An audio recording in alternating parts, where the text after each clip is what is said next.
Okay, it looks like we are live. Let me see. Okay, I see live on the top corner, and now I'm going to go to the comments section in the live stream. Derp, are we live here, people? Corner, and now I'm going to go to the comments section in the live stream. Okay, now I have to turn off the delay on the live stream. Give me 2 seconds to get this done.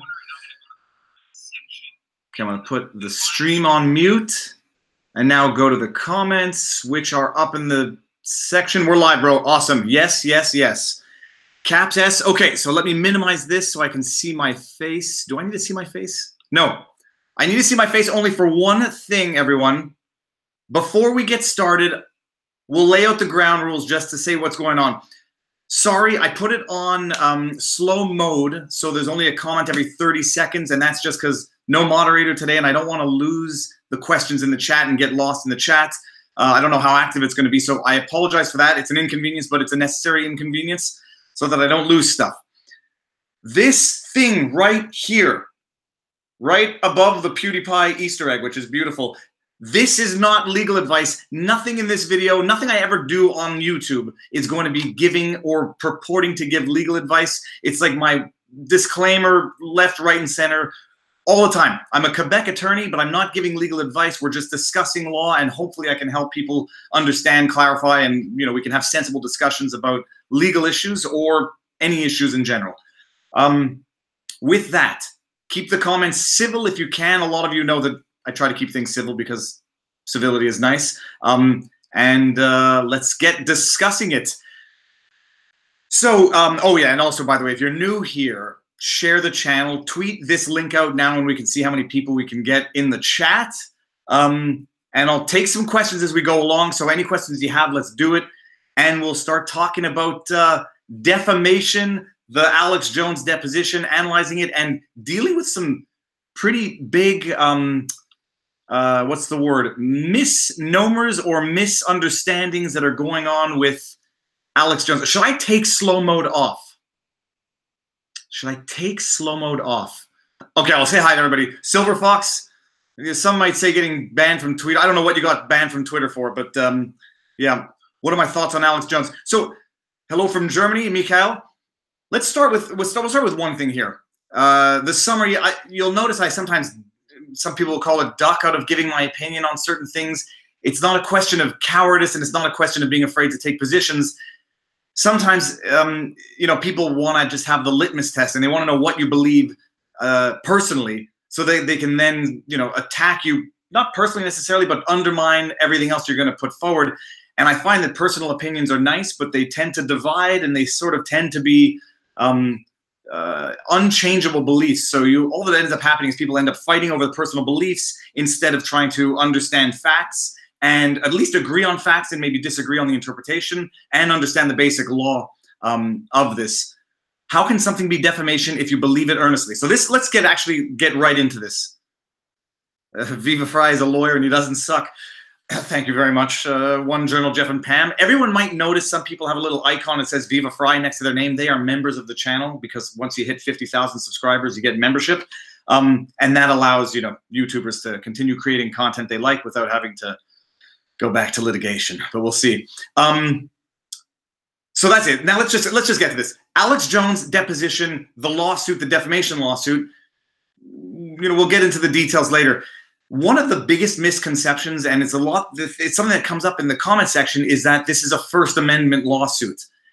And other thing, big caveat, I may be wrong from time to time. I have no problem being wrong, and I have no problem admitting when I'm wrong. So if I'm wrong, show it, and I'm not trying to trick anybody. This, as far as my understanding goes, is not a First Amendment lawsuit. A lot of people confound freedom of speech with the First Amendment of the Constitution. And the reality is that the First Amendment of the Constitution is a protection of suppression and punishment for freedom of speech by the state against citizens. And so when you talk about First Amendment lawsuits, typically, I mean, the quintessential example is a regulation, like an FCC regulation that governs freedom of speech on the internet, for example, or state university policies that have impacts on freedom of speech and people's ability to express themselves on public forums. Those are First Amendment issues. Those are First Amendment issues, or First Amendment lawsuits, which is the state suppressing or enacting regulation that affects free speech.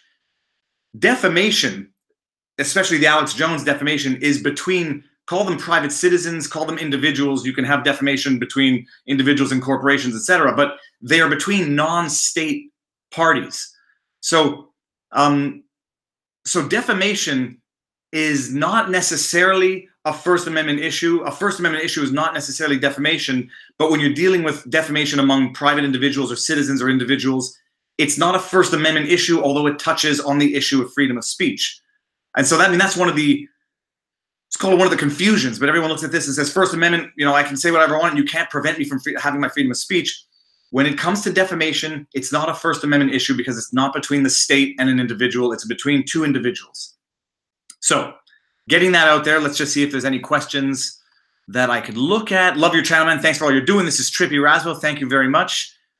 We got Zaran. I love seeing new names here. Silver Fox, I've seen. One Journal, Jeff and Pam, I've seen you guys all the time. But it's so cool to see new names. Okay, and by the way, if anyone has, I see now BG Studios asking me to do the Zundel case. Email me, DM me on Twitter, whatever, and give me suggestions. I'll look into them. This afternoon, after this stream, I'm going to do the video for Julian Assange's indictment because I read through that yesterday and chalked up on all the laws. It's very interesting.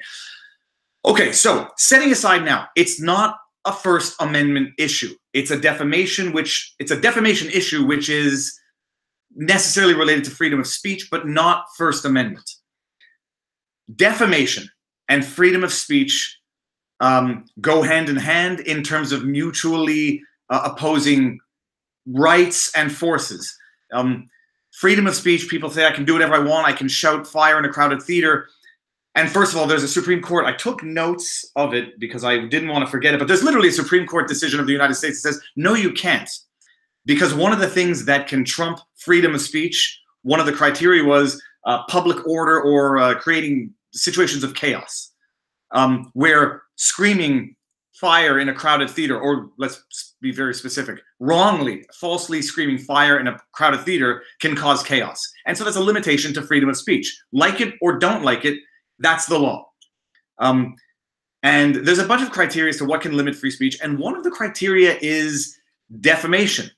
And defamation is different by jurisdiction. It's different in countries. And we're going to get to the one of the peculiarities of Quebec, which is that defamation doesn't even necessarily have to be false, but there's a peculiarity to that.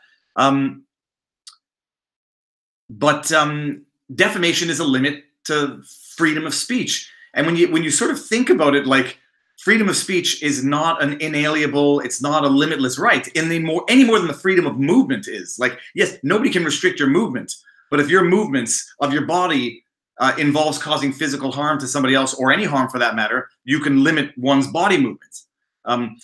Freedom of speech, in theory, is a freedom, but it's not a limitless freedom because you can injure through your speech. And people in a society of law are held to repair their injuries. So bringing it back to Alex without taking a position one or the other, because it doesn't matter. I can argue both positions, I think, thoroughly until I'm blue in the face, because I understand both positions and they have arguments on both sides. But Alex Jones's case is the example of where freedom of speech is limited by the injury it might cause to somebody else. Okay, so now let's get into, someone says here, a libertarian warlord says, Alex had no intent to do any harm. Now, I'm not going to judge anyone's intention. I'm not going to presuppose the intention. We'll just argue as though various situations of fact may be proven in front of a judge. And let's just actually open a parenthesis here. People argue positions, and people sort of take for granted that one person's position is a fact, whereas the other one's is factually incorrect. And what a lot of people don't understand is when you get in front of a judge, the judge determines the fact. The judge determines the reality, the judicial reality. You have your representatives who try to paint the reality that their respective clients want, but a judge determines reality. And it's a judicial reality. It might even be factually incorrect. It may not be the real reality. It's the judicial reality. So a judge is going to determine all of these factual elements. Were there damages? Did Alex intend to do harm? Did he not intend to do harm? Did he genuinely believe what he believed? Did he know it was not true? And a judge is going to say, what do I think based on the evidence of all of this? If a judge concludes that Alex meant no harm or genuinely believed that these are factors that are going to play into the decision. Let's see, we got Phil Franken, Shane's book to review. You missed the point. You are not free to speak anything you want. Defamation, listen to Viva and learn.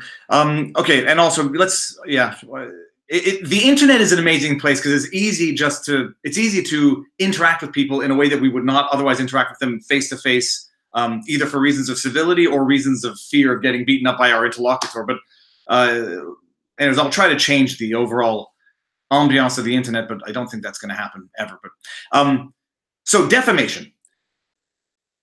Defamation is a limit to freedom of speech because the courts have held that if you utter something which is false and causes harm, you can be held to repair that harm. And then you have defamation where you break it down into different categories. You have defamation between two private citizens. You have defamation between, as relates to freedom of the press, public figures, figures of controversy. And then these are going to be the nuances also that are going to play out specifically in the Alex Jones lawsuit, where Alex Jones's side is presumably going to try to paint the judicial reality that the plaintiffs are public figures, or they were the figures of controversy, so that the standard of determining whether or not it's defamation may have a higher threshold given that. And if anyone doesn't know what I'm talking about right now, the threshold for defamation when it relates to a public figure or a figure of controversy is higher. When it relates to a private citizen, it's a little bit lower. You don't get away with saying the things about private citizens who don't live in the spotlight who are not the subject of controversy. You don't get away with saying the same things about them that you might otherwise get away with saying about public figures. And you know, this is going to be evidence that's going to have to be adduced by one side over the other or disproven from one side over the other. Are the plaintiffs in this particular case public figures? And if we can draw an analogy to the Covington kids defamation suit against CNN and Washington Post, so Washington Post is going to probably say the same thing. These kids are public figures. We are the press, which is another caveat. And then the argument is going to be, you know, the judicial question is going to be whether or not individuals who are thrust into the spotlight, either as a result of chance or tragedy, whether or not they de facto become public figures or figures of controversy with respect to whom the bar for constituting defamation is higher and people are sort of not more free to say things, but are more justified in saying things without them constituting defamation that might have otherwise applied to a private citizen. And then we have the issue of the press. And the press have always benefited from more latitude in terms of reporting because freedom of the press is one of the most important things of a free society. The freedom of the press to criticize, to challenge, to report on facts and potentially get them wrong. Jimmy from Philly, thank you very much. Where was I? I was just talking about something. Oh yes, the freedom of the press to report and occasionally get things wrong, or maybe frequently get things wrong, but if it's sort of within the context of non-malicious reporting, if you were to sanction the press too freely, then you would basically have a chilling effect on the freedom of press. And so as relates to the press, the threshold is a little higher. It's no longer whether or not the statements were made and they were false and they caused damages. You then have to prove malice, or I don't think negligence is sufficient for the press, but these are the nuances: willful negligence, malice. But when it's the press, you have to prove malice in the reporting of the story. And so then the question is going to be, with respect to Alex Jones, is he the press? Is he not the press? Some people are going to deny that he's the press. Other people are going to say he's not the press, he's a propagandist, whatever. Other people are going to say he's legitimate press and therefore should benefit from the same threshold as CNN and Washington Post. People tell me if I'm going too fast, by the way. Someone tell me if I'm talking too fast. I feel like I'm slow, but Okay, there's some discussion which I won't be getting into over there. So the press has a higher threshold in terms of what has to be proven by the plaintiffs to prove defamation. And so there's going to be an argument. Is Alex Jones press or not? And if he is press, then was he reporting something that he genuinely believed? Was it legitimate reporting that may be false? Was it done with malice? So there's a whole 0 hour. I put slow mode on because I wanted to be able to make sure that I can read the comments as I'm doing this because I don't have a mod. Shane's book in review. Thank you very much. I met Shane at Tim Schmoyer's conference in Cincinnati. I should plug that video. It was a good video. 3 days in Cincinnati. If no one's seen the video. You speak more slowly during the live stream. Well, I'm making an effort to try to slow my pace down. That's Natalie Buzagoo. Thank you. I'm not too slow, but that's okay. So these are the interplay that's going to come in this Alex Jones defamation lawsuit. It is private citizens against another entity. Are these private citizens public figures? Are they figures of controversy for whom the threshold is higher to constitute defamation? Defendant Jones, is he the press? Is he not the press? If he's the press, then he benefits from a certain higher threshold to demonstrate defamation, which involves malice as opposed to just negligence if he's not the press. It's good. I mean, but for the subject matter, these are going to make for interesting case law. The reality is, yes, this has an impact on freedom of speech in the sense that some people are going to say it's going to have a chilling effect on reporting.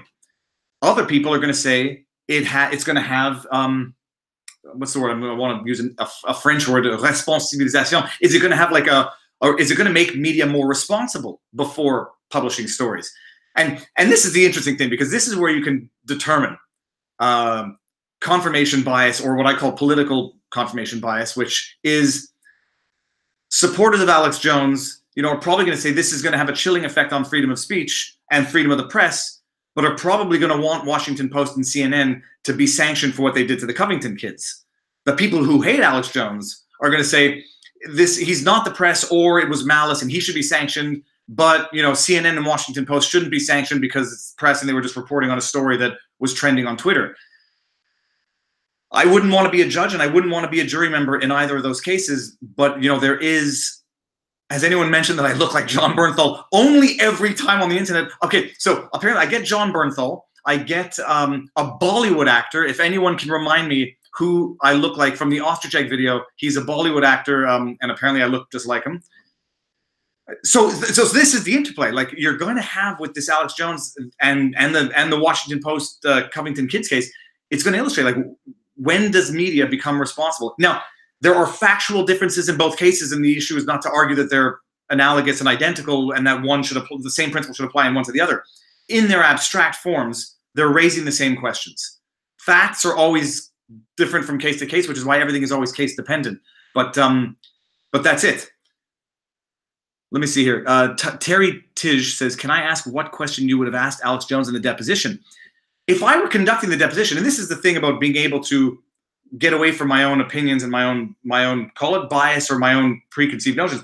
But the questions I would have asked Alex Jones is I would have had the clear clips. And like I said in the follow-up video, what I might have done, and this is what lawyers do, and this is why people hate lawyers. And quite frankly, it's the strategy. It makes me feel, I never like doing it, but this is what you would do. You would ask questions, specific questions. Did you say something? Did you say this? And very clear, short, concise questions. Did you say this? And the answer is going to be yes, no, maybe, I can't remember. And then that way you set the witness up to contradict what evidence you may have to present to show that he, in fact, did say X, Y, and Z if he denies it.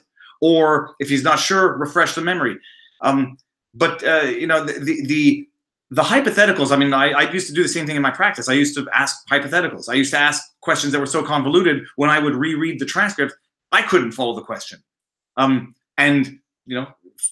Total honesty also. I mean, I'm always honest, but admitting I used to fight with opposing counsel because when you're young and when you're sort of, what's the word? Energetic, you think that you're sort of gaining points by fighting with a lawyer, or you think you're impressing your client, or you think you're intimidating their client. And the reality is you might be doing that at that moment, but you're not serving any long-term benefit for your file or for your clients. So let's see here. Let's just get some questions. Sarah Bellum says, I don't think Alex Jones says it out of malice, only ignorance and need to be controversial. Well, and that's another thing. Thanks for bringing reminding me of this. A lot of people are saying, this is a question of attacking Alex Jones for attacking or undermining or questioning the official narrative. And that also is sort of an oversimplification where, people feel the need to create straw man arguments on both sides in all discourse in order to mischaracterize or oversimplify the position. The position is not that Alex was putting forward theories that undermined a narrative or that were controversial. And this is something we've sort of lost in our age of social media, Twitter, etc. There's a difference between saying something and how you say it. And the issue is not the narrative that Alex Jones was putting forward or contradicting or undermining or questioning. It was specific statements about the parents being crisis actors, specific statements, and the impact that had. So it's not just a question of saying, it's not the what he was saying, it's the specifically what he said, how it was said in a way that can cause injury. Some people have been pointing out that in Alex's defense, apparently he may or may not have actually referred to anybody by name when referring to them as crisis actors, which is an interesting defense in laws. If a plaintiff purports to be egreged or harmed, but was never specifically mentioned, then the question is going to be evidence. Was it clear who was being mentioned? Did they mention names? If not, was it clear who they were mentioning, etc.? All of this is evidentiary. The bottom line to all of this is that it's not a First Amendment issue. People don't just get to say whatever they want because the internet has conditioned us to do that. There are limits. Defamation. And let me just see if I'm missing any question. Jeremy Anthony, Alex never straight out named people. He generalized the group. In the Covington Kinsadman was named. In the Covington Kinsadman was named straight out. Beyond that, I mean, in the Covington Kids was named, and then you had people on Twitter asking for, give me location type thing. But there are differences, and I don't know that as a fact in Alex Jones. I happen to know Jeremy Anthony tends to be a very reliable source and a very accurate and intelligent person. So I wouldn't deny it. I don't know, but these are going to be factual questions that are going to come up as evidence. And incidentally, Alex Jones's attorneys are presumably going to get to examine the plaintiffs, and these are questions they're going to ask to undermine the plaintiff's position in the case. This is the game of law. And it's nice to talk in generalities, but I tell you, anyone who's been following me for any extended period of time knows that you have to have a stomach for this, because you have to really dissociate yourself from the issue at question. And they say the best doctors have to not be treating a human, but they have to be treating a body. And people tend to say the same thing about law. If you get emotionally invested in your file, you won't do as good a job as if you're sort of detached. Some say this, and it will have a toll on you personally, and I can confirm this. But so that's it. It's interesting. You talk about the generalities of law, but at the end of the day, there's people, and when you're in the file, it's something that's tough to deal with on a personal, spiritual level. So now let's see. Defamation. So that was the other interesting thing. Defamation in the States. There is no question that the United States law, as relates to defamation, is more defendant-friendly. And a lot of the comments were rightly, maybe observing that Canada is not quite so defendant-friendly and might be more plaintiff-friendly in terms of what they accept for constituting defamation in order to award damages. So there's no question. And the United Kingdom is even more plaintiff-friendly. When I was doing the follow-up video to the Alex Jones, and I was looking for concrete cases in the United States where defamation was awarded, where defamation was determined and damages awarded between private citizens, half of the majority of the decisions I saw were coming out of the UK, mostly tabloid news paying celebrities for bad reporting. But even in the States, Sharon Stone got damages from a plastic surgeon who wrongly said that she had plastic surgery, and she had trouble getting work as a result. What was the other one that I mentioned? Whatever. Defamation is a limit to freedom of speech, and the United States is definitely more prone towards the free speech side and the defendant side in terms of protection of rights. Canada's definitely more plaintiff friendly. Quebec. What did the English do now? This is Rachel. Well, Rachel, I mean, Rachel is British and can probably attest to the limitations on free speech in the UK are far more they're far more extensive, and it's interesting. Can Alex Jones file a defamation lawsuit against the parents for the impact they have had on his life? So this is an interesting thing that always occurs in lawsuits: is you have your plaintiffs suing your defendants, and then your defendants counterclaiming for abusive processes or abusive proceeding, et cetera, et cetera. The same criteria would have to apply. Sorry, this is Sixth Master who asked the question. The same criteria would have to apply if Jones is going to counterclaim or sue for defamation.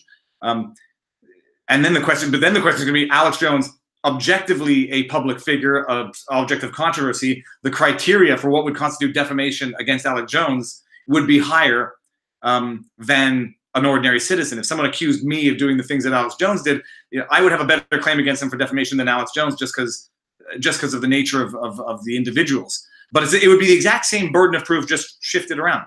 And the same proof, and who knows, if it's a frivolous lawsuit, defendants can make a motion to dismiss. We'll see what happens, and it'll be something to follow on a purely legal perspective. Alex Jones, Mr. Yada says Alex Jones waived his right to countersue. That would be, yeah, that's a fact I don't know about, and that's an interesting concept. Yeah, how you waive your right if you just agree not to countersue. Anyways, that's interesting. I don't know about that.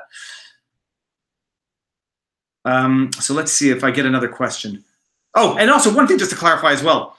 People are referring to plaintiff's attorney as the prosecuting attorney, and sort of confounding this lawsuit with a criminal lawsuit. This is a civil lawsuit. Nobody's going to jail for the civil lawsuit. It's just a question of assessing a civil tort, as you say in the States, or damages, and a quantum to go with those damages if there have been damages. So the plaintiff's attorney is not a prosecuting attorney. Alex Jones is not being prosecuted by the state or by the Crown prosecutor. Plaintiff's attorney is, we either call them plaintiff's attorney, the claimant, the petitioner, depending on what your jurisdiction or your jargon, but not a prosecuting attorney. That is confounding criminal lexicon or whatever, jargon, with civil jargon, and it sort of mixes the criminal law ideas with civil law. It's not a criminal lawsuit. It's only determining a financial loss, if any. And nobody's going to jail, and it's not the state that is prosecuting Alex Jones. It is an individual who is suing for damages. Let's see here. So CNN, MSNBC, ABC amplified Jones's statement further than he could have ever on his own. This is Streeter. Well, there's something called the Streisand effect, which the internet is the place for. And it's an interesting thing. It depends on what your perspective of the media is. When media became cable media and a very, very much for-profit industry, it's sort of like it's an industry where you have to create the drama to justify the news. Otherwise, you can't have breaking news every 5 minutes. So it is what it is. I think cable news has maybe not necessarily been the best addition to humankind, because there's only so much breaking news that anybody can have. And then after that, you're just trying to fill the air with amplified breaking news. Okay, so let's see. Let me see. I'm going to get my notes and just make sure that I didn't miss any specific stuff. Oh, yeah. Okay, good. I took. Oh, here we go. Look at this. It's good that I took notes because I have no memory. Defamation, just for your general knowledge, you have libel and slander. And how do you remember the two? Because one is written, one is spoken. The way I go is libel is literary, LL. So libel is written and slander is spoken. And that's my alliteration to remember which is which. We did Canada versus Quebec. This is the one that shocked people. I'm going to try to read the comments as we go through here. Connection's good. Everything's good, people. Let me see if everyone's happy. How many people do we have in the stream here? I can't see how many people we have. Oh, Jussie Smollett. Okay, Dennis Groff, remind me of Jussie Smollett, because there's going to be follow-up videos to that. Can Alex Jones' team have charges dismissed based on the lawyer making up evidence by cutting and pasting? Okay, so this is Sixth Master. The lawyer didn't make up the evidence. And like I said in my follow-up video, that's not evidence. He was just putting together exhibits which made it difficult for the witness to answer questions on them. That evidence is not evidence because it hasn't been admitted as evidence by a judge yet. It was an exhibit or a video, which when you get to trial, you file it formally, and then it goes through the rules of evidence as to whether or not it's acceptable. And a judge says, okay, this is now in my judicial reality evidence. So the lawyer didn't fabricate or taint evidence. He just edited or spliced it together in a way that made it difficult, if not impossible, for the witness to fairly answer. And that was the mistake. You see 150 people watching? Well, that's good. Okay, can we all tweet it? That's actually that's almost a personal best since my first live stream. If we can all take 30 seconds to tweet this on the Twitter forum, whatever, Facebook, share away. Okay, so what was I talking about?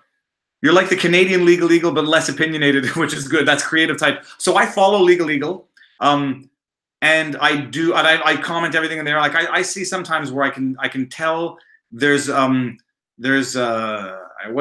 do we be diplomatic? I sometimes think that his assessment is influenced by politics, but Legal does a very good job at remaining neutral to the greatest extent possible. In particular with the analysis of Barr's letter. His video analyzing Barr's letter, I found might have been a little bit affected by politics or influenced by politics, but it's still, everybody is somewhat not biased but affected, and you should not rely on any one authority as though they are what's the word, infallible or objective. You have to assess and then verify and then come to your own conclusions, period. What was I just talking about? This is not legal advice, Jeff. No, not only did I made that, I screwed up twice when I was trying to do it the first time. I'm like, I write so little that I've actually forgotten how to write. Let me look at that. That's terrible. There, whatever. No, I did that. Was very happy with it, actually. I've got my markers right here. Thomas Cahill, thank you very much. Shared. This is not okay. Let me just see something here. What are my views on tort reform, and can you explain tort to the viewers? Do you think courts are filled with frivolous cases? So, Jeremy, I'm from Quebec. We don't have tort. We have a civil code, and we have civil liability or extra contractual liability. And we live in a province where we don't have the outlandish, that was judgmental, where we don't have the extravagant amounts awarded or claimed like in the States. And I actually think it's to a bit of a flaw because we award so little damages for bodily harm issues in the province of Quebec that it almost has no deterrent factor. Or in terms of making people responsible for their conduct. It's almost like, first of all, people have insurance, and second of all, the damages are they're so minimal. It's an injustice to the victim, and it's an injustice to the system because people just, there's no incentive to watch yourself and take the proper precautions. The flip side in the States, you get rear-ended and you get whiplash and you sue for $15 million, somewhere in the middle. So no, I mean we have torts in Quebec. I don't know if Chris Cappuccino, that was a typo. If we have torts, we have extra contractual liability, which is just another way of phrasing tort in the common law provinces. But basically, it means a wrong. It means a wrong. Someone wronged you. We have an article of our civil code, 1457, which says that you can sue someone for liability if there is, oh geez, I'm gonna screw up. If there's a fault, damages, and a causal link between the two. That's our general principle of civil liability. Please do a video on the Mueller report. That's Terry T. Yeah, we'll see about that. Okay, so hold on. Libel, slander, Canada versus Quebec. That's it. Quebec, in one of my videos, I said that in Quebec, something can be defamatory and constitute defamation, even if it's true. And then some people went crazy calling us a bunch of names, and we'll get into this. It's very cool. There's a Supreme Court decision, and it's Néron versus Chambre de Notaire. I think it's Néron versus the notary. What is it called? The Chamber of Notaries? Whatever, the notaries, notaries. And yes, it can be defamation, even if it's true, if it's uttered for the purposes of damaging a person's reputation. And that sounds shocking, but it's actually not that out of line with what exists, but most people don't think of in other provinces, which is, I took this notes down also, but public statement of a private fact is a basis for damages in the States and in common law provinces. Now, it's a high threshold, and we don't call it defamation, but it is another limit to freedom of speech. Jeremy Anthony, thank you very much. Hit the like button before rocks. It's not even reading that comment, but it's another limitation to freedom of speech in its purest form. If I find out that I want to think of a non-inflammatory example, but I mean, politics is a good one, but whatever. You find out that you're with someone you know is a member of a private club, and you publicly disclose that, and they get, they suffer damages in their private life. The defense is not going to be freedom of speech, and the defense to defamation might be that it's not defamation because it's actually true. Then you're just shifting the debate from defamation to the tort of public disclosure of a private fact. So when I said in Quebec that it can be defamatory even if it's true, and people got up in arms like, how can that be? In the States, in other provinces, it might not be defamation, but it might be still sanctionable for having spoken something publicly, as is your freedom of speech right to do, and it'd be true, but it's still a violation because it is a public disclosure of a private fact, which has no public interest and which was presumably disclosed either to harm or could reasonably have been expected to cause harm. Silver Fox, 163, can we get to 200? Let's do it. Oh yeah, the discourse that we got in my interview with Mark Sargent was amazing. If you haven't seen that, that was the interview. People think I'm trying to argue with him and like trying to convince him that he's wrong.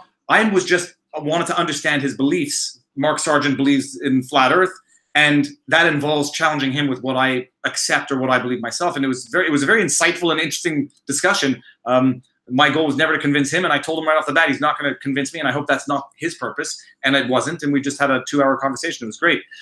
Sikorian says, same in South Korea. Even if it's true, but you damage someone's reputation, you will lose a defamation case. And it's interesting because, and this is the great tangent to take right now. If you sue someone for defamation, hypothetically in the States, the defense, truthfulness is an ultimate defense to defamation. And so if anybody hears any noises, by the way, it's my dog doing something down there. I don't know what he's doing. But he snorts like a pig, so if you hear that, it's not me. If someone sues someone for defamation, defense is it's true. Okay, so it can't be defamation.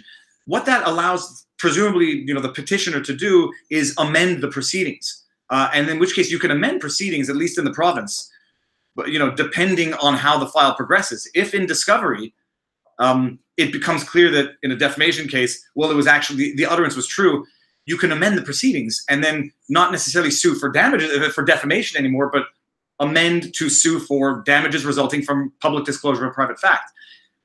So it's a very interesting thing. That highlights one of the other importances of the discovery, examination, deposition process. You can find out certain things by examining the defendant that make you go back and amend your proceedings to make sure that you are alleging the right facts that you have to prove in order to seek the damages you want. And if that's not clear, someone tell me if that wasn't clear, but it's an important, super cool thing that happens when you examine. If you discover something about a weakness in your own file, you can amend your proceedings to make sure you allege what needs to be alleged in order to seek the conclusions you're seeking, or in order to obtain the conclusions you're seeking. Don't blame the dog, Thomas Gile says. Yes. If anyone hears anyone burp or expel gas, it's the dog. Let's see here. There was a question that I saw here. Viva Frei, when someone sends a super chat, you're supposed to read it and discuss it. You didn't do mine. Hold on, Jimmy Philly. Where is it? I don't know. Jimmy Philly. Okay. So Jeremy Anthony, hit the like button. Viva rocks. Let me just go up to Jimmy Philly. I don't know what. I'm a little new to super chat etiquette, but let me see. Shane's book review, keep going. Good speed, Viva. Thank you, Shane. Jimmy from Philly. Clearly, the deposition is a troll effort by Jones. Jimmy from Philly. Okay. What do you mean by that? Oh, well, now it's going to be difficult because you have to wait 30 seconds. Now, okay, it's a troll effort by Jones. It's plaintiff's attorneys that released the deposition.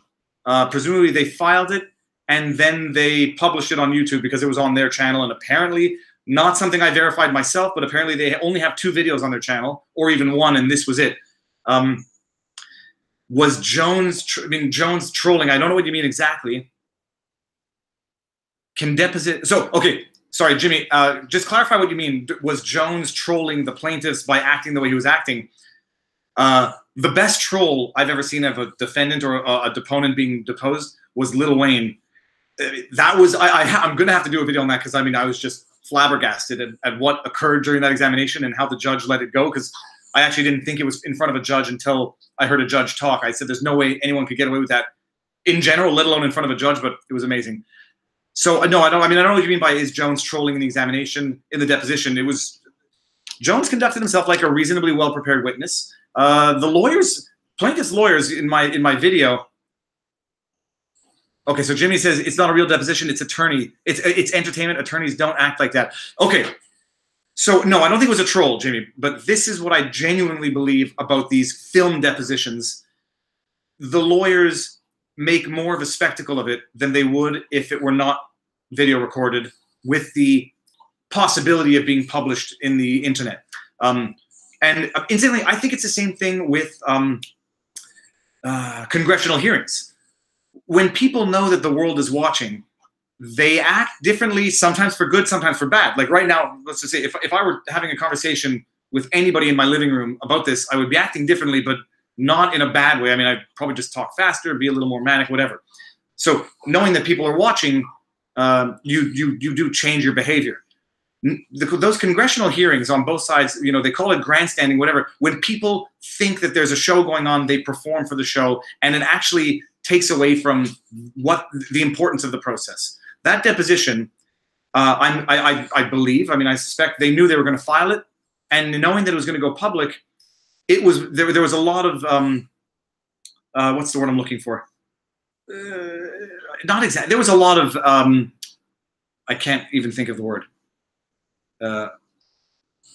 Not exaggerating, but there was a lot of stuff. You know, the lawyer would have behaved much differently if it were in front of a judge in a closed court or not being recorded, where he doesn't think it's good, people are going to watch it. And not entertainment value, but done to please certain parties. Like you have to act a certain way to please the people that you know are going to watch the video, and that's what I think. But the video recording depositions we don't do that in Quebec. I think it affects the process because I think it gets people to act like actors and not like lawyers to some extent. Okay, so let's see if I didn't get any other questions. Can Jussie Smollett sue CNN for what? I mean, for what? You know, there's another thing. Like I'm just going to go to my notes and make sure I didn't forget anything. Private figures, figures of controversy, press versus the citizens. We did malice and the different criteria. Government suppression versus private. We did at the beginning. Going after lawyers personally, and this one we'll deal with that. Okay, good. Can Smollett sue CNN? You have to. Also, this is my answer when someone says, "Can I sue?" Anybody can sue anybody for whatever the reason, if they can think of a reason. It can get dismissed before it ever reaches trial. It can get dismissed. It can get dropped because of it being baseless or costing too much. Anybody can sue. Do they have a good reason to sue that is more likely than not to end in a positive judgment?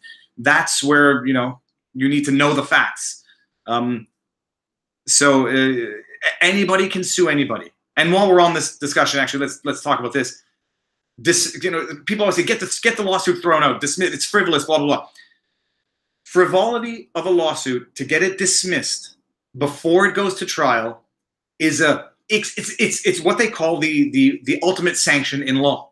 Getting a file dismissed before the petitioning party has an opportunity to make their evidence is the nuclear bomb of law. And it doesn't happen except in the cases of the absolute most clear-cut cases of frivolity or absence of basis in law, even assuming the facts are true. And that's typically, at least in Quebec, and I presume it's pretty much the same elsewhere, typically the basis is if you make a motion to dismiss someone's lawsuit, what time is it?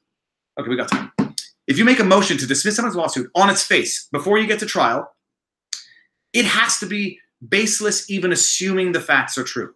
And the classic example would be statute of limitations. But that's actually, we're going to talk about that in my in Julian Assange video. But statute of limitations. You have 3 years typically, at least in Quebec, to sue someone for damages. I sue my neighbor. I say, 7 years ago, their kid broke my window. I wrote them a letter of demand that day, and they didn't pay me, and I sued them 7 years later. They would go to court and say, look, assume everything in his statement of claim is true. It's baseless because the lawsuit is expired. It's prescribed. You can no longer do it because the law is 3 year statute of limitations. That would be one clear-cut example, but they're usually not that clear. And then you get fancy lawyers and or fancy arguments, and you can sort of always get around that. Oh, well, certain things happen that cause the period of prescription or limitations to start again, whatever. But that's one way to dismiss a lawsuit. Take for granted all the facts the conclusions are ill-founded in law, and you can have it dismissed because you don't even have to make evidence. You just assume that it's all true. The other way you can do it is sit down for an examination and have the deposition or the examination or the discovery reveal that the claim is so frivolous or so vexatious that a judge using their discretion can say, okay, I'm determining that this case is frivolous. It has no reasonable chance, having seen the testimony now, and it's malicious, and we can dismiss it now. But generally speaking, you can't do it. And there's love Alex Jones or hate Alex Jones. I mean, you would have to love him in order to take this position. There's nothing that I've seen thus far that is so frivolous on its face that it could reasonably be expected to result in a dismissal of the suit before a hearing. The way this Alex Jones suit is probably going to end is either with a settlement or a judgment, but probably a settlement, because I don't think anybody wants to take it to trial, but we'll see. So that's it. I mean, everyone's saying it's so frivolous. Someone's conclusion that it's frivolous is not what a judge would necessarily say. And I was actually recently just at court, and a judge said, look, on a motion to dismiss, and the judge said, if I have one question, if I have even one question in my brain, I'm not dismissing the lawsuit because they need to make evidence. And that's basically the criteria that everyone should adopt. But from an internet sort of non-litigious, non-legal background, people have sort of difficulty understanding this. On its face, they say, "Oh, it's freedom of speech, et cetera, et cetera." It's so frivolous. You got to get to court. You got to make your evidence, and plaintiffs have to have the opportunity to make their evidence. Let's see what I got here in terms of a question. If anybody sees a question that they think I should answer that I missed, repost it in the comments if you could, because it's going a little fast here. Is it illegal for Alex Jones to take? Okay, sorry, I should read that because I should read them before to make sure they're not total, bad. Is it illegal for Alex Jones to take super male vitality and turbo force right before the trial? I mean, if anyone listens to Alex Jones or even listens to Howard Stern, who makes a lot of fun at Alex Jones, he sells these pills on his stuff to. I don't sell anything yet. I still rely on the super chat and the views and video licensing from my portfolio of videos that are online that you might find if you Google my name or Viva Frei. Okay, let's see it. How much does the average lawyer cost per hour? You won't find one for cheaper than 150 Canadian in Quebec, and they can go up to they can go up to thousands, and they can go up to $1,000 an hour easily, especially for like sophisticated things like tax law. 167 people watching. This is one journal and Jeff and Pam. Thank you very much. Got to run. Great discussion. Super interesting. I like the examples of how we use our body as an analogy for defamation. Very helpful. Peace, Freisters. See you later. One journal, Jeff and Pam. Thanks for coming in. Can a hostile disposition? Can a hostile deposition be dismissed, or can they walk out? Okay.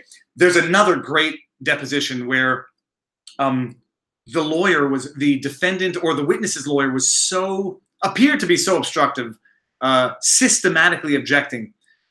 Yes, you can end the examination and then just bring it in front of a judge, because typically the procedure, at least in Quebec, was that depositions were normally supposed to be conducted in front of judges, just as a rule. There was obviously not enough judges to sit in on every deposition, so what they ended up doing was do them not in the presence of a judge. If there's a problem, you can ask right away to go to a judge. Literally, in principle, you could say, this lawyer's being a jerk. We're at the courthouse. We're doing the deposition here. Let's go right up now and see a judge. The reality typically is that judges are not just sitting there twiddling their thumbs. They have other files, and you don't get in front of a judge the day of, barring an emergency. And so what would happen is, yeah, if there's an absolutely abusive examination, as the defendant or as the witness's attorney, you could reasonably and probably have the expectation and the obligation to your client to say, this is over. We'll do this examination, but we're going to do it in front of a judge where you're not going to act like this. And then the flip side, if you have a defendant's or a deponent's lawyer who's absolutely obstructive, leading the witness with his objections or her objections, you can absolutely say, I'm not doing this anymore. I wouldn't have done what that lawyer did. I would have, first of all, going back to the Alex Jones, actually, because there was at one point where he said, where the plaintiff's lawyer said, I've been very patient with you, talking throughout this examination. I was going to make the observation in the video, but that lawyer actually hadn't said anything for 45 minutes before, and it was sort of a premature, outrage to have brought up. At some point, you could say it, like, you're objecting too much. You're obstructing the deposition. You're leading the witness. I'm going to stop this now. And we're going to conduct it in front of a judge where he will rein in the obstruction. So it can go both ways. And yes, you can absolutely put an end to a deposition, or just not even put an end, suspend it. See, I'll do this, but we have to do it with someone who can sanction abusive conduct, because it's not working here. And a good lawyer is not going to let his client get abused just because they are defendant or the deponent. Okay, let's see if I got any other question here. Are the court-appointed lawyers in civil matters? Are the court-appointed lawyers in civil matters and the damages determined? Okay, this is Chris Daigneault says, are the court-appointed lawyers in civil matters? Civil matters, yes. In Quebec, we only do jury for criminal matters. Civil, the judges at the court are appointed, as opposed to the states where they're elected, which is another totally different world, which is cool and interesting. But electing judges, they become sort of like officials that have to please their constituents, and it can create one type of perceived or feared corruption.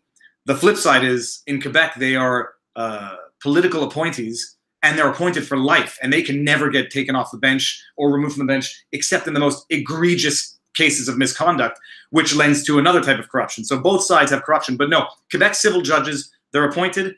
You don't get one judge affixed to a case from beginning to end, which is also another problem with the Quebec system, is that in the context of a file, if you have an issue, you need to get in front of a judge. You're not getting in front of the same judge who knows the file, and you have to spend this time summarizing the file. So the judge who's going to render a decision on whatever the incidental issue is has to be updated and brought up to speed on the file. Whereas I had a file with someone from Texas who was telling me in Texas, and I think in California, you have one judge for the entire file. So any incidentals that come up during the matter, you submit to the same judge who already knows the file, so you don't have to start from zero every time. So that's a peculiarity. But no, the judge is sort of allotted to you by the court. You don't get to pick your judge. You can ask for them to be removed or switched if there's a conflict. But okay, so let me see here. Someone just said post it again. Yeah, so space account. I said anyone can sue anybody. You can get sanctioned for frivolous lawsuits, and you can be declared a vexatious pleader, or in French it's plaideur querulant, where if you are declared a vexatious pleader by the court, you have to get court authorization to institute any future proceedings. How can I say this is not a First Amendment issue, K. King? Well, because because this is not about a government regulation limiting or suppressing free speech. This is about a private citizen suing another private citizen or another private entity for damages resulting from defamation. So they're both freedom of speech issues, but individuals suing each other for defamation are not First Amendment issues. First Amendment is the Congress having the right to enact laws to suppress free speech. The First Amendment is between Congress and the people. A lawsuit between two individuals is not a First Amendment, although it might be a freedom of speech issue. Is opinion fact? Okay, so let's see. Anything else here? We're going to call it quits in like 3 or 4 minutes, just because I also have to pick up one of my kids who's at a play date. Anyone have any other questions? Let me make sure that I got everything. Stay tuned for the breakdown of Julian Assange's indictments. It's very interesting, and it raises actually a lot of questions. And anybody who wants to come up with interesting theories on one side or the other, people's imaginations can run wild once you really understand what's in the indictment and how things have happened. Everyone enjoy this? We should do this once a week. Go over. Oh, Jussie Smollett. Do we want to talk about Jussie Smollett? Or at least the next steps. I'm going to be following that, because right now the Chicago Police Department, I don't know if they filed proceedings, but I'll find out and I'll try to get them. The Chicago Police Department is going to sue Jussie Smollett for the costs of the investigation. It's going to be a very interesting thing to follow, and it's another one of those Streisand effects where I think it's a strategic mistake not pay that amount, because if the Chicago police in fact sue, the evidence that can come out in the context of that lawsuit can be very interesting, to say the least. What do you think about defamation even when the claims are true? This is Epic Bacon 07. Well, okay, whether or not we call it defamation, whether or not we call it public disclosure of a private fact, what do I think about someone being sanctioned or ordered to pay damages resulting from saying something even though it's true.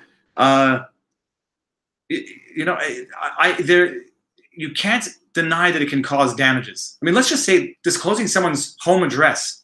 And I'm thinking of like the fight, the Twitter war back and forth between Nurmagomedov and Conor McGregor. You know, imagine someone, hey, it's a true information. I'm just going to give your home address so that someone who has a beef with you knows where to find you. It's true. It's a public statement, and why should I be able to say it? Freedom of speech. I can see that, you know, in the extent to the extent that it causes damages, and there's no justifiable or you know, public disclosure reason to do it. I don't think it's that wrong. The question is, when does it become abusive or exaggerated to the point where it suppresses journalistic freedom or even reasonable human interaction? You know, that's the line. That's the line. Okay, let's see what's going on here. Okay, Connor Mope, is it possible to sue my president for corruption? Please friggin' answer, please. Well, let's just abstract from the personal of that question. Anybody can sue anybody. You have to prove corruption. You have to prove damages. You have to have a legal interest, or what we call in law locus standi. You have to have a legal interest to sue someone. But these are general principles, and I understand there's an underlying political frustration to that question. But can I sue Obama for the costing me $500 in tax returns? Deep cycle garage. And this is where the politics plays in, and where I'm going to back out and just get back to the legal side of it, and you guys can apply the principles and the knowledge to whatever you want. Let's see here. Any other questions? Can Alex Jones get in trouble for exposing the address of people for... Okay, this is where it becomes an issue. It's not necessarily defamation, but other types of violations. And what the lawyer in the deposition was trying to get at this about doxing people. And that's a classic example of freedom of speech. But then the argument is always going to be, well, people on public forums saying things that they shouldn't say. This is when society kind of almost breaks down when people use these tactics. Use these tactics not for any meaningful discourse, but for vengeance and revenge. So, oh yeah, well, Avenatti, I did 2 videos on Avenatti. That's also super interesting. The first one is the legitimate discussion as to when vigorous settlement discussions become extortion. Because anybody who's ever received a lawyer's letter, I'm going to wrap this up in 3 minutes. Anyone who's ever received a lawyer's letter, it always says, "Pay me or I sue you." And then there's the nuance that, you know, threatening civil proceedings against someone is not extortion. But what Avenatti did was not threaten civil proceedings, and what he subsequently did afterwards of dumping the documents. Man, I'm going to be following that because it's very interesting to see what actually happens. Okay, okay, let me see if I got any other questions. Does Canada have free speech? We have free speech, and we have limits on the free speech. There are definitely. I say free versus less free. We definitely are more sensitive to freedom of speech. And I'm not saying this as a judgmental thing. You know, we had a comedian here who was ordered to pay damages for offensive jokes. It's at some point they're words, but at another point words can cause damages as well. And when they do, that's, you know, no one is exempt from the consequences of their actions, even if it's only done with words. Can I agree that the deposition should be thrown in the trash? This is K. King. Do I agree the deposition should be thrown in the trash, or can it be used against him in court? Well, this is the thing. In a 3-hour deposition, all you need, as you've seen from the media, is one clip that helps you.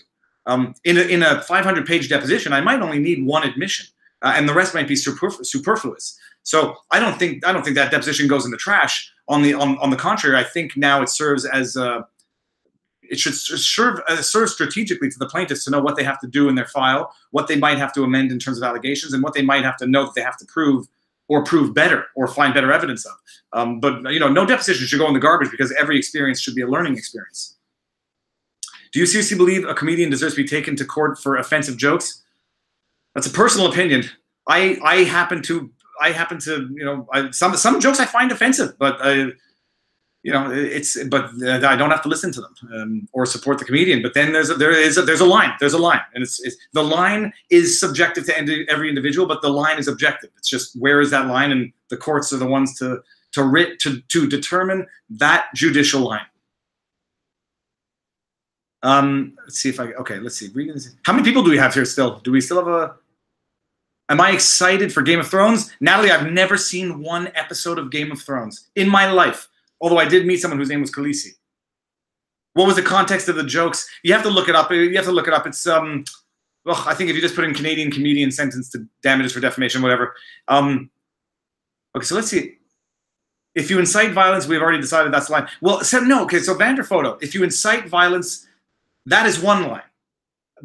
And that's one of the, I mean, that's also a line not just for civil damages, but for criminal prosecution. But inciting violence is not the only criteria. Damaging someone's reputation is the basis of defamation. But it's a high bar to prove, because you have to prove a number of things. The statements were made that they were false and that they damaged the person's reputation. There was PewDiePie. That's the one I was thinking of. I did a video on PewDiePie defamation. Check it out and share it and tweet it to PewDiePie so that he can, maybe I can host Pew News with him one day. Can we still see my, oh yes. Oh yes. One day, let me see if I'm in the camera. One day this is going to be worth money if I don't break it first. There's always the argument that if someone has such a sullied reputation to begin with, that they can't, it'll be difficult for them to prove damages to their reputation resulting from the defamatory statements. And you know, PewDiePie is one of those potential examples where that type of argument can be raised. But no, damaging reputation. People have reputations, and sometimes they are irreparably harmed by salacious stories. You can think of a number of actors from the 80s. I mean, there's some rumors that you still tend to believe, even though they might have been totally false at the time. But whatever. If Sandy Hook family are public figures, the bar rises greatly. Jeremy Anthony, these are going to be the interplays on the actual legal basis. Did I just get a text? Do I go with this stream until I get a text to pick up my daughter, or do I be courteous and actually just go do it now? I should do it now. 3 minutes. Let's get to some questions if I haven't seen any. Can you do a show on representing yourself in court? Yeah, it's a very short episode. Don't do it. there's an old expression in law that only a fool has. What is the expression? Only a fool has himself. Oh, for goodness sake! Whoever remembers it. The bottom line is that only a fool, the lawyer who has himself as a client has a fool for a client, something like that. It's very difficult to represent yourself, and like even lawyers, when they get into problems, they're lawyers and they're able to do it from a technical perspective, but there's a human perspective to it. And when you are emotionally invested in the accusations in the file, you cannot objectively, methodically, and meticulously represent yourself. And when you're not trained in legalese, it's just another arm tied behind your back. So I'd just say never do it. But then the problem is you have to be able to afford a lawyer, and even I could not afford myself as a lawyer when I was doing it. And that's it. Streeter says if a defamation suit can be brought for something that is true, does that not punish people that are popular? Well, okay, so Streeter, and maybe we won't call it defamation, but we'll call it private disclosure of a public fact. With respect to public figures, the public importance or the public relevance of the private fact becomes more relevant. So, you know, like reporting that a celebrity is having an affair, well, that would probably be a public disclosure of a private fact for Joe Schmo on the street. But I don't want to use any celebrity's name to imply it and then get sued for defamation. But if you do it for a Hollywood celebrity, even though it's a private fact, their stature in life makes it potentially publicly relevant given their stature. Epic Bacon 07, I remember that name. What do you think about Article 13 in the EU? I've done a few videos on it also. My bottom line on that is everyone's hypothesizing and sort of swirling a tempest in a teapot.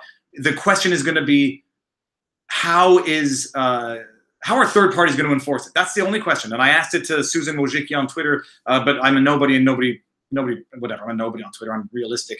I don't think anybody sees it. The question is going to be, is YouTube going to proactively block content so as to avoid potential problems with the EU in virtue of this Article 13? Or are they going to do it until they have a problem and we're going to let the courts decide what the extent, scope, and application and interpret is going to be?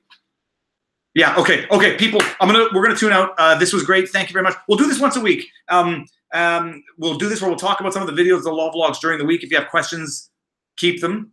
And And don't think I'm copping out for not dealing with overtly political issues. My goal on my channel is not to gain or lose a following based on polarizing issues. And it's very easy to do, and so many people do it. Is they get political and partisan political, and they'll double their audience because they're just appealing to people who want that. This should not be a place of partisan information. So I'll just tell you now, some issues I'm just going to not touch because they're either partisan by nature or political. But anything I do touch, I'm going to do the best in as much as I can detach myself from it, not to let my personal beliefs influence the information that I present or disclose or discover. Okay. Okay, hold on. Me, Cassandra Claus says, Viva, what was that? Your invention, Matt? Okay. All right. This is Deep Psycho Garage. What I'm saying is divisive, is smart to not being divisive. It's just like people do it because it's an easy way to gain an audience. Just go extreme one way or the other. And you might even increase your audience on both sides because you get the people who hate you to come there, to hate you. There's enough people like that out there, and there's enough channels like that out there. So if I'm at first my channel was all feel good family fishing stuff, which has limited interest because everybody has their own life. And then I did these law vlogs one every now and again, and I'm realizing that people actually just want to understand the world and the law, and there's not many places where you can get it without hyper partisan rhetoric or just hyper shocking rhetoric and hyper offensive stuff just for the sake of it. So that's it. Okay. Stay tuned, like, share, subscribe. If you could, share my channel with as many people as you can and just let them know what it's about and help me grow, because the sooner this becomes sustainable, the better I'll be able to sleep at night. Because for those of you who don't know, we have a relatively big family, and man, this is my ikigai thing, where if I can succeed doing this, I would be happy. But just spread the word. That's all I ask. Peace out, people. I'm going to try to get as quickly as I can to end the broadcast. Thumb over light. I don't know who did that. There was a guy who did that. Peace out, guys.